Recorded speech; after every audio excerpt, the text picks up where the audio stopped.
shores are simply stunning. And it's breathtaking scenery like this that fuels people's desire to live in a spectacular home by the sea. We're lucky enough to be surrounded by a diverse and dazzling coastline. It's no surprise that the British seaside holds such allure. I'm Charlie Luxton, and over the past 2 summers, I've experienced some of Britain's best coastal homes. But I'm on a quest to find even more wonderful houses in wondrous locations around Britain's sparkling shoreline. In this series, I'll open the doors of exquisite homes that combine fabulous interior design. Now that is very unexpected. With breathtaking views. God, you really are right on the beach. And cross paths with people lucky enough to call our epic coast home. Wow, wow, look at this. That is absolutely stunning.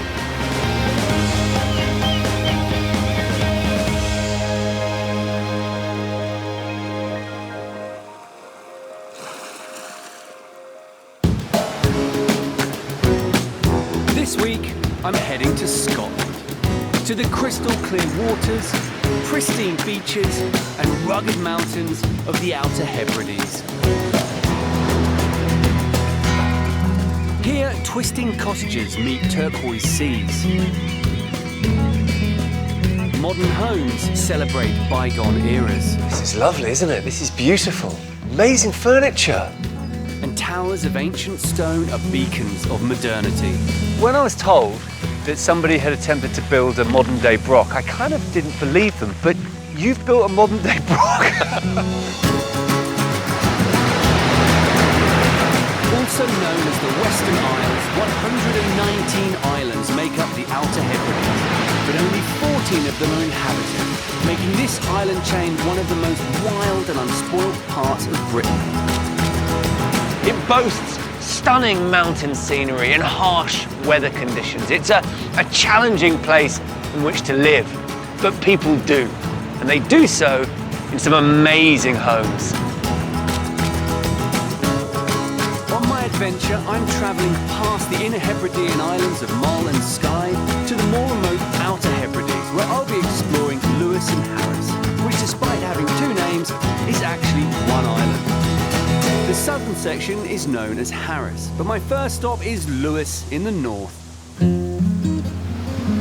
I'm arriving into the port of Stornoway, the capital of the Outer Hebrides. Bringing me into harbour is Jubilee, a long-line fishing boat known as a scot. First launched in 1935, this stoic little vessel is now the last of its kind.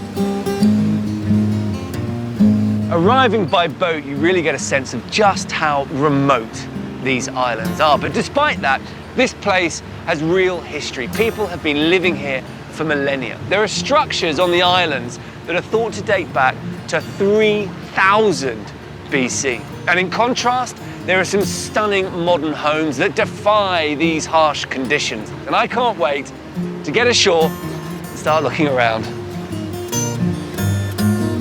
Home to over 6,000 hardy inhabitants and the odd grey seal too, the sheltered harbour of Stornoway is the gateway to the island. It's been a bustling harbour town since the Vikings arrived in the 9th century. And with the Gallic Street signs, it really feels like I'm venturing into a mythical land. But to truly understand the origins of Western Isles architecture, I need to move away from the capital. The first stop on my journey lies 16 miles west across Lewis to the ancient hamlet of Garunnon, one of the island's oldest settlements.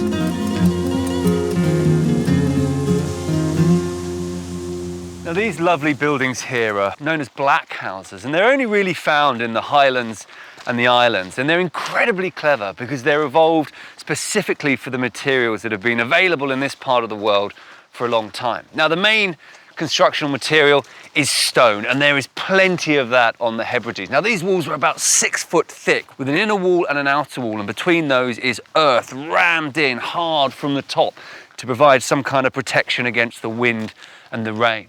On top of that is the roof structure.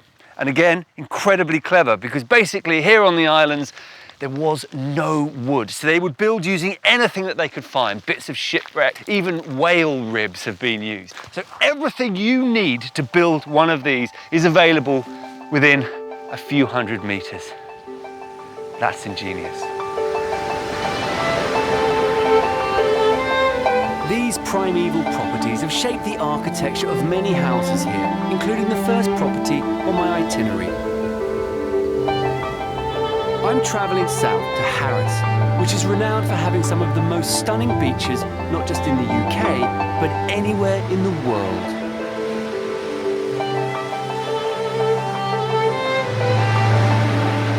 A pebble's throw from one of these incredible Caribbean-esque bays lies a truly awesome home.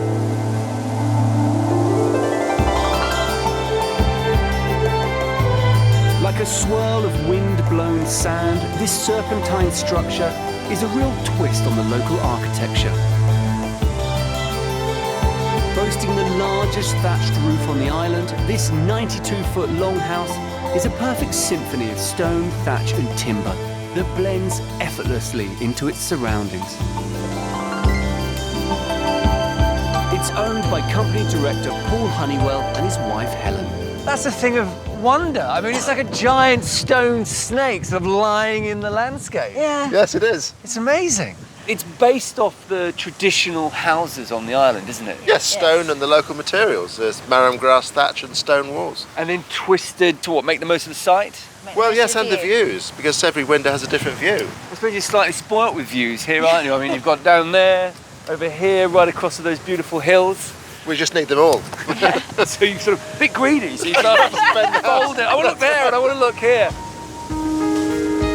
Rather fittingly, this unique structure is crafted from stone found only in the Outer Hebrides. 3 times harder than granite, Luxton gneiss is the oldest rock in Britain and almost as old as planet Earth itself. Should we go inside out this wind? Yes, good idea. I mean, it looks lovely today, but it's still windy. It certainly is. But the sinuous form of this 3 billion-year-old stone is just the start of it. Inside, curves meander in every direction around an expansive living area. While floor-to-ceiling windows on every aspect tempt the eye with heavenly vistas. View, view, view, Yes. view, view. I mean, everywhere. Paul and Helen gave their home a Gaelic name, Oran Namara, or Song of the Sea, and this place has plenty to sing about. Because that is one of the great views, isn't it? I mean, that's a beautiful beach, and the colour of the water. Yeah, it's amazing. It's almost like the water glowing. It's spectacular scenery like this that Paul and Helen fell in love with almost 40 years ago when they first came to Harris on their honeymoon. This is a long-term love affair with this island. Well, we had weather from heaven, didn't we? We did. Like the Caribbean. That's right. A week of weather like the Caribbean. Well, we've been coming back ever since to hope to get that again. Have you? Yeah, Actually, once we or have. twice. We have once or twice, to be fair. About 4 years ago. See, when you're on Harris, occasionally you get a free Caribbean holiday. Yeah. It's got to persevere. Yeah. It's very interesting the way that you've tackled the problem of curves in a house. They're difficult, aren't they? They're challenging in order to make rooms and furniture work with... I mean, that's why people tend to build square houses. But a lot of the wood in this house was done by a boat builder, because we were thinking, how do we get furniture that's curved? Well, hang on a minute. People who build boats build in curves, and so that's a great idea. And when you're inside the house like this, it sort of flows around you, doesn't it? It feels natural. The organic ocean theme ebbs and flows effortlessly through the heart of this home. Deconstructed chandeliers are cut from glass washed up on the shore. A simple seashell makes a pretty cushion button. And this glimmering glass table mirrors the surface of the azure sea. But it was the plasterwork which folds every which way that threw them a real curveball. Not only is it a single curve going this way, but it also curves in this direction. Two directions. Two directions, and it gets wider. A lot of head scratching. A lot of head Because scratching. plasterboard He's flat. Exactly. No, exactly. Yeah. Of the whole house, that was the biggest thing. That. Well, should we go and look around? Yes, of course. Imagine there's challenges everywhere. Like, what angle do you lay the floor? Because there's nothing square to go off, is No, there? that's true. From the open plan living space, this undulating home twists and turns for over 148 foot. Follow the crescent-shaped corridor and more curvaceous and curious delights await. What's this, the bathroom? Yes. It's a boat bath. Paul's clearly made the most of his boat-building buddy's maritime skills. And the pebbles are meant to reflect what goes on outside on the shore. There's no straight lines. No, anywhere. Not even here. Not even on the floor. That's nice. So is this a second sitting room? Yeah, this is the study. The study? Yeah, so if I have to do some work, I can do it here. Yeah, but you're not going to get much done, are you, sat here? Well, that's sadly true.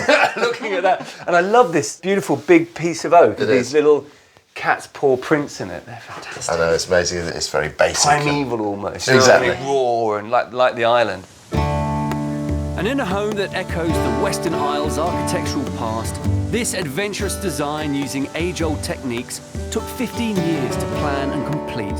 So what have we got here? Barn brack. Barn brack. And what better way to toast their success than with a taste of traditional homemade cake?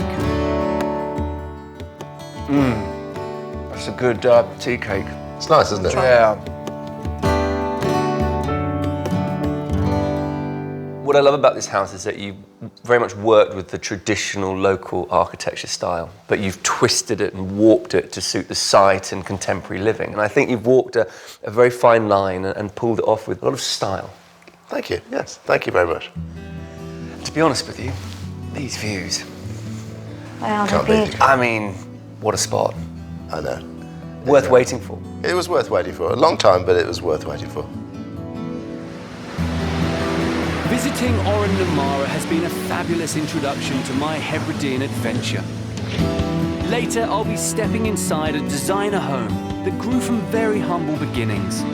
So your house is based off someone's chicken shed. Basically, yeah. It's a very nice chicken shed. It is. And I meet the couple who resurrected this beautiful old church. Did you have to have it deconsecrated? Is that the... No. When the minister leaves the building, That's it. that's it. So the building is just then a building. The minister has left the building.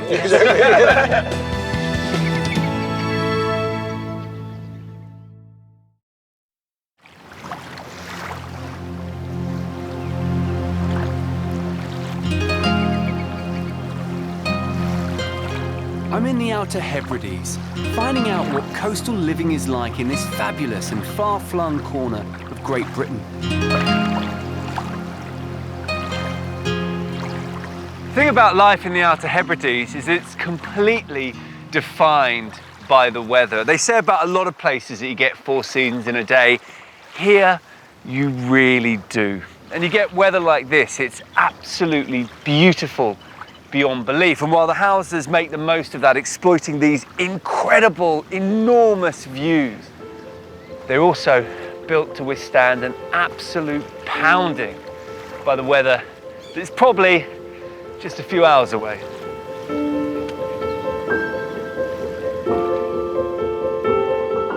There's a definite sturdiness to the next home on my Western Isle itinerary, which lies on the southern tip of the island. Here, black cliffs melt into the stormy sea channel known as the Sound of Harris. And amidst this ancient, rock-strewn landscape sits an unexpectedly modern home.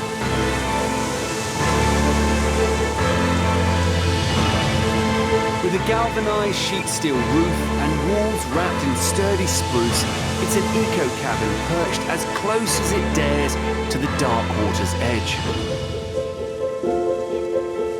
I'm here to meet owner Rob English, and right on cue, sunshine is usurped by stormier weather. Hello, Rob.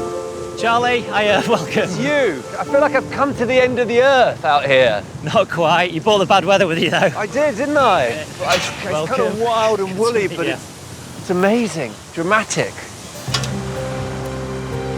Built just over a year ago, the exterior reflects a modern yet simple architectural style, now popular in the Highlands and Islands. But step through the front door and you're suddenly transported back to a bygone British era. In you come, Charlie. Let's get you out the weather. Oh, this is lovely, isn't it? This is beautiful.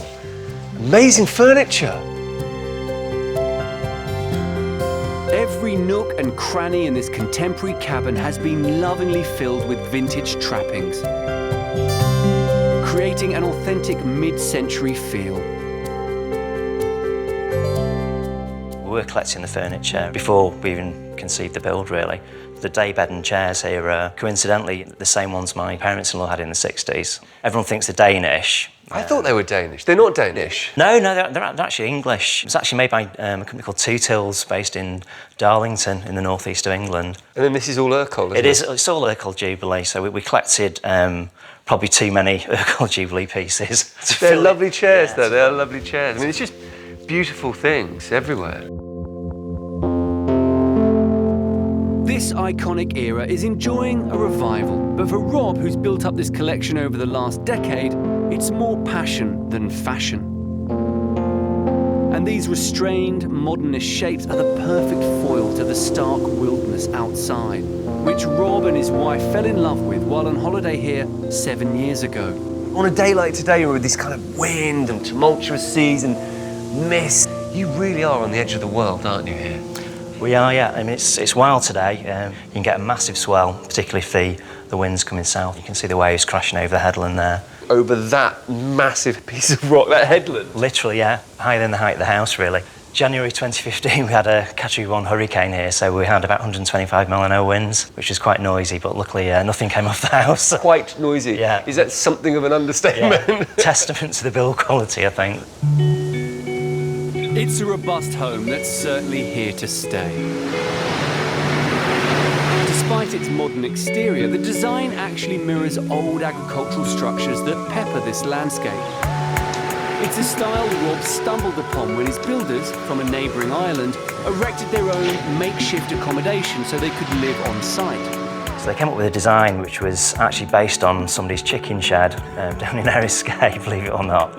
And it was basically how houses used to be built in the 1920s. So you'd stick up 2 blockwork gables, infill with timber frame. So this is the building on the right when you walk in? Yeah. We loved it so much that we thought, why not change the design of the house? So your house is based off someone's chicken shed on another island? Basically, yeah. It's a very nice chicken shed. It is. I think it's one of the nicest chicken sheds I've ever been in. And there's plenty to crow about in this bright, stylish kitchen, with its double-height pitched roof, authentic 60s stools, and retro fridge freezer. A lovely, generous floor-to-ceiling. It's a really great space, this, isn't it? And tell me about this. What is this beautiful bit of fabric? It's a tweed sampler. We had to make use of it as a wall hanging, really. One of the things we wanted to do, obviously it being Harris, is have our own tweeds designed and woven. I love the idea of the fact that, of course, I'm moving to Harris, I'll get my own tweed. Yeah, it has to be done. Comes with the territory. So in a way, this is like a giant colour swatch or kind of paint chart. It is. And we actually, just to be awkward, chose the ones at the very top there. Right up there? Yeah, gold colourway. So that's what this is? Yeah. This is your own tweed? It is unique to us. Very beautiful. I love the colour. It's really nice. But creating bespoke tweed wasn't such a tall order for Rob. A flair for design is something that's in his DNA. These beautiful geometric prints are actually wallpaper patterns hand-painted by Rob's father. In a typical 60s home, such bold prints would have been pasted on every wall. But by framing them and keeping the walls white, his favourite collected objects really stand out. Nowhere more so than in the bedroom. Great, more tweed. It is, yeah. We're lucky we got quite a bit woven, so we could carry it through and use it in the there's the soft curtains as finishes. well. Curtains, Tweed curtains, that's a novel one. Yeah, they were difficult to make and line, but it's been worth it. And I noticed on the way in this rather bizarre bath. What's the story with that? Yeah, it's down to the change in the design of the house. This is a single-storey house. What was originally planned was 1.5 stories, so we ended up having a sort of Japanese-style tub, really, because a full-size bath wouldn't fit in, and the only place to put it was in the bedroom. So we have a bath in the bedroom. It seems like a great idea, though, because they get really deep, don't they? And You can get two people in and have a proper soak up to your neck. And just watch the storm like today. Rob's wonderful home is a shrine to one of my favourite eras of design. But this isn't a museum. It's a super cool, bespoke home set in the most stunning landscape. It really is a diamond in the rough.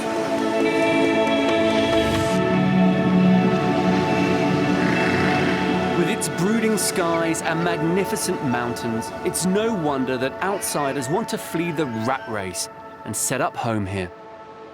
I'm heading to meet a couple who've swapped metropolitan living to find their true vocation in an epic location.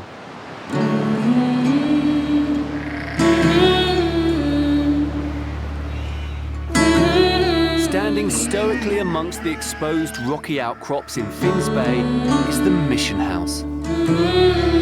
And resurrecting this former church into an art gallery and home has been a project of passion for former Londoners Nikolai and Becca Globe, who moved here 10 years ago with their 2 children. Hello. Hello. Hello. Hi. Charlie. Nikolai. Hi, Hello, Nikolai. how you doing? Becca. I'm Hello, Rebecca. How are you? Good. This is amazing. Isn't it? Look at this space. It's beautiful. Thank you. So, you're the ceramicist? Yes. And you're the photographer? Yes, that's right. Yep. And this is where you work? Yep. This is an incredible space, sort of part workshop, part studio, part gallery? And a home. And a home. It's our little ship in the desert. It's our This is entity. your little universe. Our macrocosm. In this Exactly. small Yes. building. This is the centre of our universe. I like the centre of your universe. Built from Norwegian gneiss-stone and with its original Ballahoolish slate roof, what was once a haven for worshippers is now a temple for artists. And with surroundings like this, I can see why.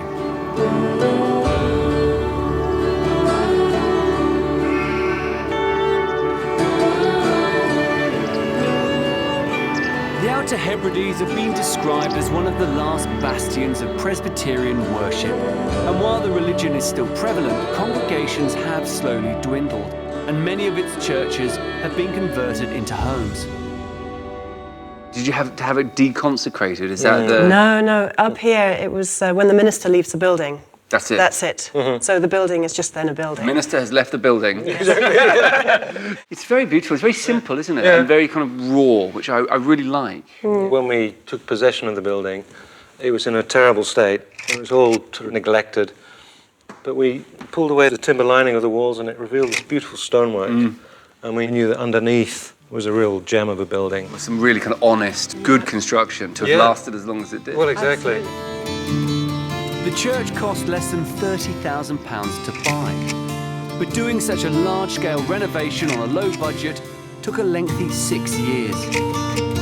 Outside, they chipped away at the drab grey render to reveal this fantastic old stonework. Later, I'll discover how simple, natural materials give Becca and Nikolai's home a stripped-back beauty. We didn't want a high-finish house because they're hard work. They're stress because you've got to keep them really... We couldn't afford a high finished house. Lucky then. And I'm blown away by a behemoth of a building. This is a serious bit of stonework, this. It's the Matterhorn of dry stone wall.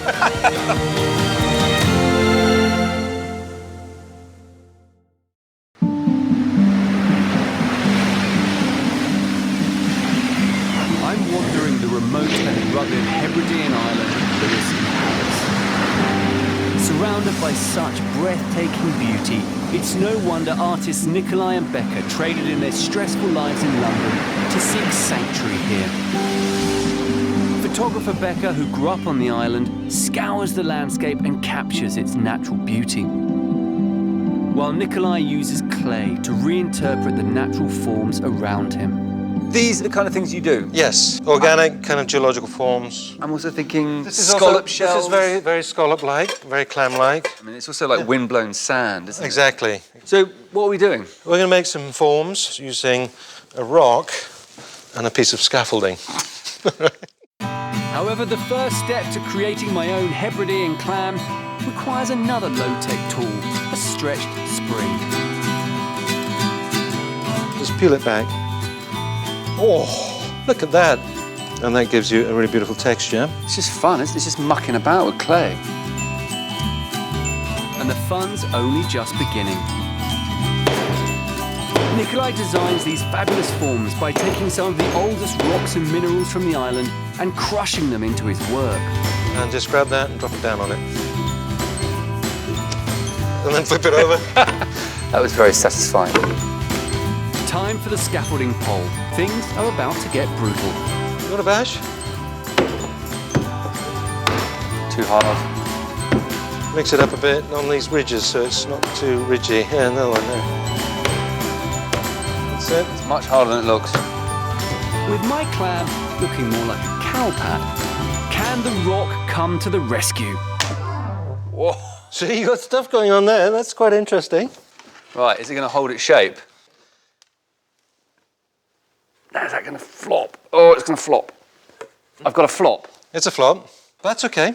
I'm putting my faith in Nikolai to make a silk purse out of my sow's ear. We could open this out a bit. See, that's got some... That's nice. That's like nice. baleen on a whale, you know. Yeah, so, that's nice. So if things don't work out, just don't be afraid to make a mistake. Well, it might not win the Turner Prize, but still an enjoyable way to spend an afternoon. One of the delights of Nikolai's job is that when the working day is done, it's only a 30-second journey upstairs to their beautifully crafted two-storey home. Using simple organic elements, the couple have crafted this alluring open-plan living area. It's a family home that feels lived in and loved. You've done everything in your own way. You know, you've used your own materials, your own kind of ingenuity, your own hand skills. We didn't want a high-finish house because they're hard work. They're stress because you've got to keep them really smart. We couldn't afford a high-finish house. That was lucky then. Yeah, it's perfect. So, you know, the materials we love most of all are wood. I mean, these are beautiful. These These are all pews that we've reclaimed. These are the pews that were in the building that you chopped up and reused. Reclaimed, yeah. Their love of wood and all things natural is evident throughout this first floor living space. But the stripped pine ceiling hides a whole other level. Neatly tucked away in the eaves are 3 bedrooms, where whitewashed floorboards create a cool, calm space in the master suite. Statement walls bring colour to the kids' rooms, while more wood panelling hugs the sumptuous modern roll-top bar. Local lass Becca instinctively knew this could be their forever home when she spotted it during a photography trip to the island. I was working on the mainland and then she emailed me a couple of pictures. And there's one particular picture where the gable end was reflected in the sea at high tide, and I just thought... Wait a sec. If anyone's going to sell the building through photographs, you were stitched up, basically. So that's it. So I moved away from the island, I found my man and I dragged him home. Yeah. This is a story that a lot of people up here do. You know. Hunting. Yeah. Clod. Yeah, exactly.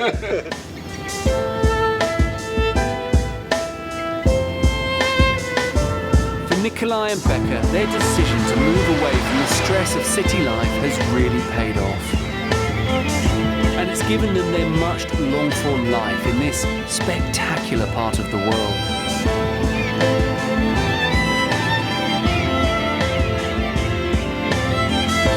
The more time I spend exploring these breathtaking islands, I can't help but think about what my perfect Hebridean home might be. And in a place that's brimming with architectural heritage, there's plenty of inspiration. 58 miles northwest on the tiny island of Great Bernera, this wrecked 18th century black house overlooking the moody waters of Loch Barraglom would be ideal.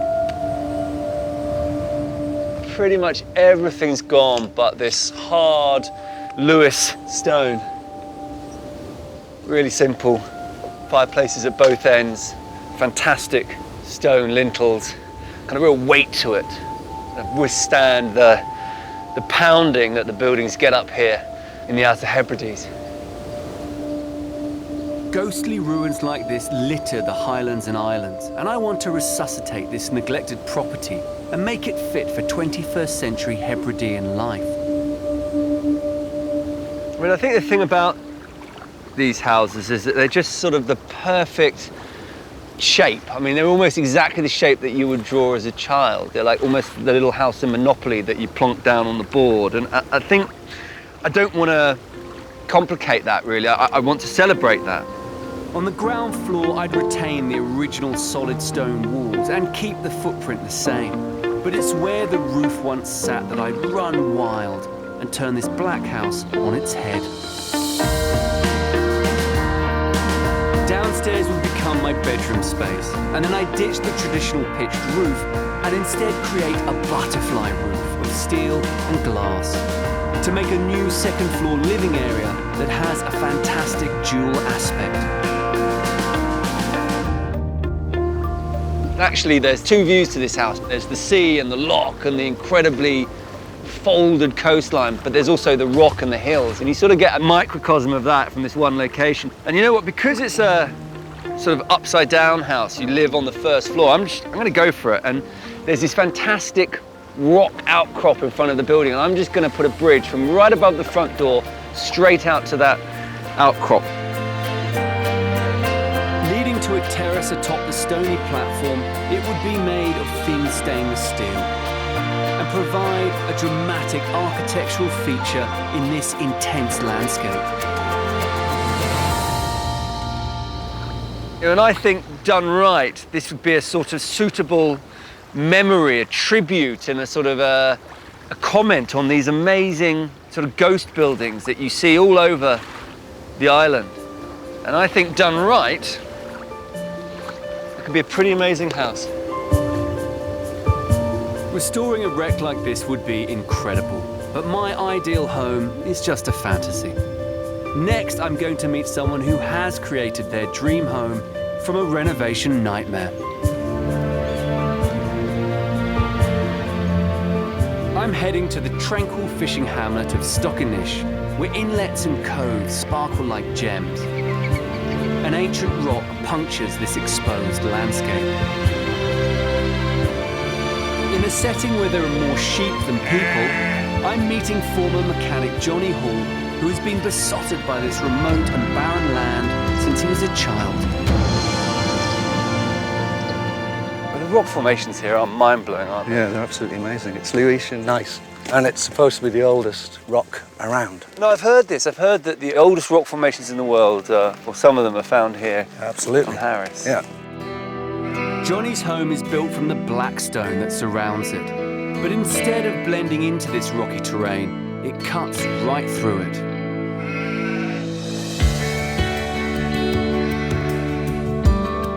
This brilliant white example of a 100-year-old croft house basks in beautiful, secluded glory. However, the home's future wasn't always so bright. Later, I'll find out how Johnny and his wife Wynne rescued a property that most would have run a mile from. What did you think the first time you came here? I thought he was crazy.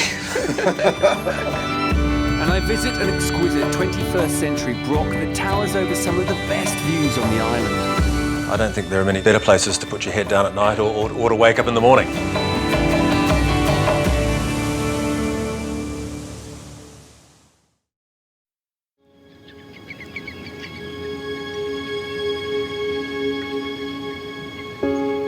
I'm wandering the isles and islets of the Outer Hebrides, enjoying the exquisite beauty of both its landscape and its architecture.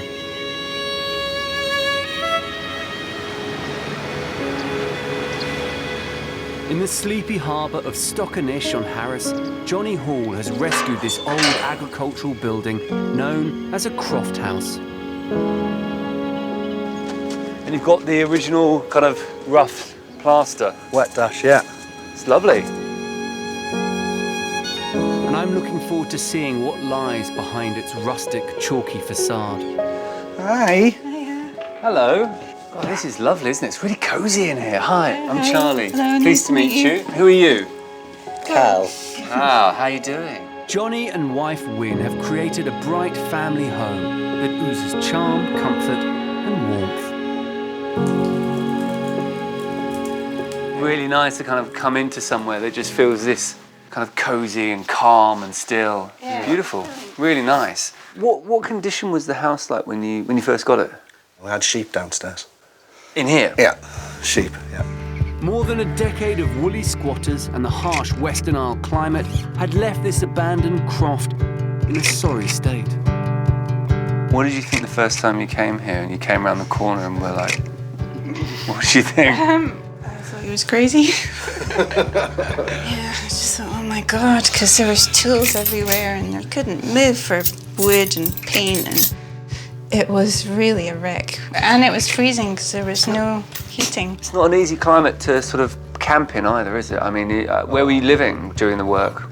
Well, me and Wynne were living in the caravan down the bottom, and it was hellish. It was really, really difficult. Breathing new life into this old ruin took Johnny and artist Wynne 6 cold, arduous years.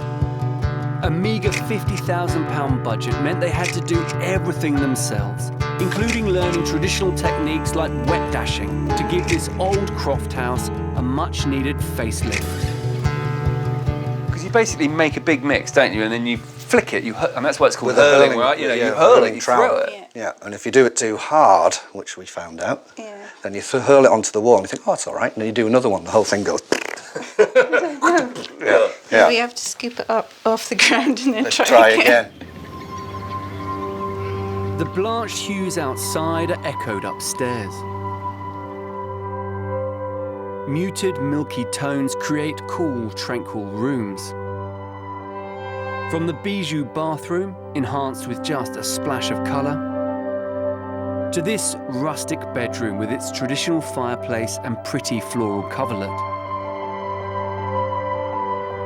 Every element of this beautiful home has been hand-grafted and crafted.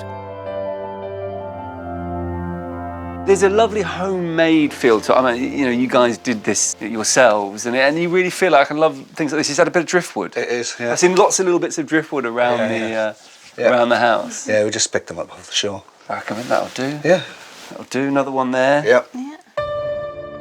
But with its warm tartan throws and wood-burning stove, it's in winter when this cosy home would really come into its own. I think it'd be quite nice, you know, when the days get short and the storms start to just sort of really hunker down really and sort of find your own space up here.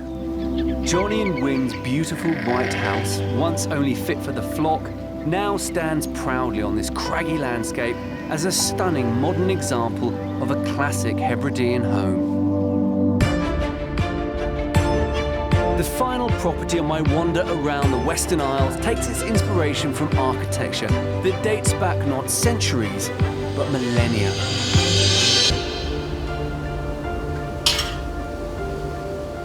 Now this incredible structure, despite doing a very good impression of being just another crag on top of a hill, is in fact Dun Carlaway Broch. It was built around 100 AD, so that's during the Roman Empire, built by locals actually. Exactly what for? Well, that is a point of contention. No one really knows. One theory is that they were designed to defend against attack, or possibly used as a primitive form of communications where beacons of fire warned neighbouring clans of invasion.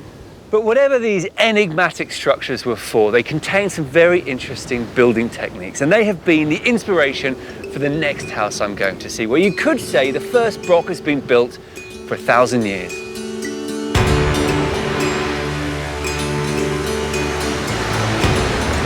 To find this modern interpretation of a Broch tower, I've come back to the Caribbean-esque beaches of Harris.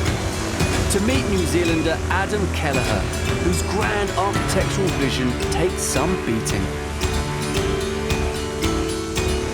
So when I was told that somebody had attempted to build a modern-day Broch, I kind of didn't believe them, but you've built a modern-day Broch. A mean, look at the size of the stonework. Yeah, it was a bit of an undertaking, shall Yeah, we say. that's a Herculean task. I mean, what were you thinking? Towering over the rugged landscape, this imposing 3-story stone pillar is monumental. But with swathes of glass slicing through seemingly impenetrable walls, it's a Brock with the 21st century in mind. A contemporary fortress dwarfed only by stupendous views. You really get a sense of the scale of these walls from here, don't you? From that cut there. And the complexity, these lovely little kind of lines, and then that beautiful chimney that sort of just grows organically out of the top of the building. This is a serious bit of stonework, this. It's the Matterhorn of dry stone wall. 500 tons of rock form the 2-metre thick walls that make up this solid beast of a building. It took a relay of traditional stonemasons more than 2 years to achieve the random configuration that's a feature of the original Brocks. Look at this lintel. I mean, how did you get that up there? I mean, that's a lintel. That's a lintel. But the superb craftsmanship on the outside is more than matched on the inside.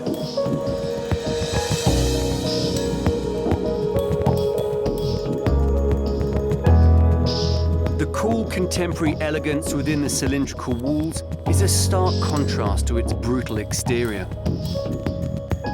But Adams allowed natural elements from the outside to creep in. I mean, you didn't sort of get carried away enough on the exterior. Look at this. Well, I let the locals sort of run amok on some of the fixtures and fittings. Yeah, I just wanted their creativity to run away with it, basically. I mean, this is a truly handmade house, isn't it?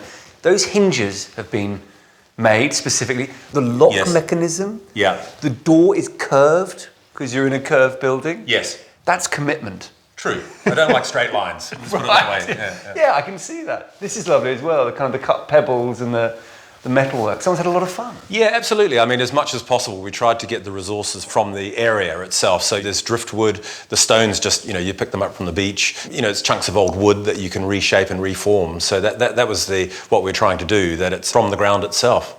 One unmissable feature is this lattice balustrade of undulating iron, bejeweled with beads of coloured glass.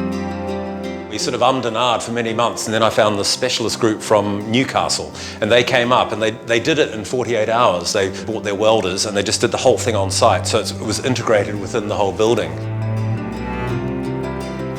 It's caveism, isn't it? Yes. You almost feel like you're primeval man sat there in his cave with the view out to the landscape. Yeah, well, funnily enough, when you're down here in the kitchen, it's intimate, then it sort of opens up in the living room upstairs, and then it becomes intimate again up in the bedroom. So it's an interesting sort of journey through the building. Yes. Should we go and look? Absolutely. Go on then, lead the way. Okay. Climb the floating stairs shaped from salvaged wood, and you're drawn into a bright living space that's a patchwork of colour. Oh, it does open up, doesn't it, when you come up here? Yeah. And you see the sea, which you kind of don't see so much from downstairs. Correct. So you sort of get a real slice of kind of Harris hillside, and then this kind of extraordinary view in front of you. I mean, there's woods here, there's trees. I haven't seen any trees on Harris. Yeah, I mean, the Boar Valley is one of the few mature pieces of woodland. So what's behind the doors? That is our bathroom. Not a bad place to linger. That's lovely. In here, the bath takes centre stage, and Victorian stylings contrast the huge hunks of ancient granite and slate. It's got the same sort of orientation or views as you've got in the main space. Well, and nobody's going to be looking in at you, that's for sure. Yeah, you've got true privacy. Massive lumps of stone. There's craft everywhere. Yeah, absolutely. But this tower's crowning glory lies at the very top. A bedroom that's as snug as a yurt, dominated by this sumptuous oak four-poster bed. It's the perfect place to escape from it all. Oh, lovely, look at this. This roof shape is fantastic, isn't it? It sort of focuses the space up to the roof line. That's right, this is the top of the cocoon, so to speak. It does feel a bit like a cocoon. Well, that's it. I mean, you can see the stars through the skylight. I don't think there are many better places to put your head down at night or to wake up in the morning. But tempting as it is to grab 40 winks, I'm going to opt for the second floor sofa to reflect on Adam's fantastic reimagining of an ancient brock. It's got to be one of the most ambitious projects that I've seen. I mean, just the scale of commitment to create something this novel in this location, you know, out here on the edge of the world is really extraordinary. Yeah, it was a bit of a dive at the deep end, and I think we didn't envisage what it was going to take, but how can you cut corners in a circular house, right? Very good.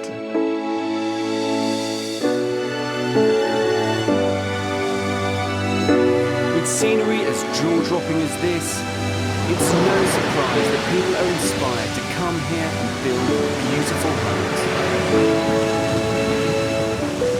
But what I love about the Outer Hebrides is that it's a place that has an innovative approach to architecture, but with more than a gentle nod to the past.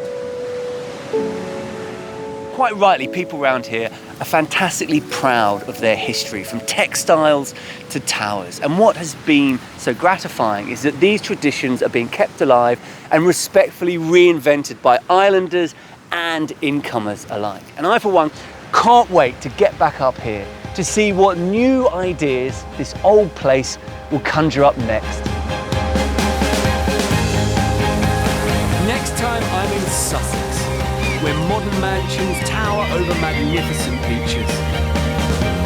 Galaxies of glazing create seafront stars, and quaint cottages reveal epic panoramas. Wow, wow, wow. Look at this!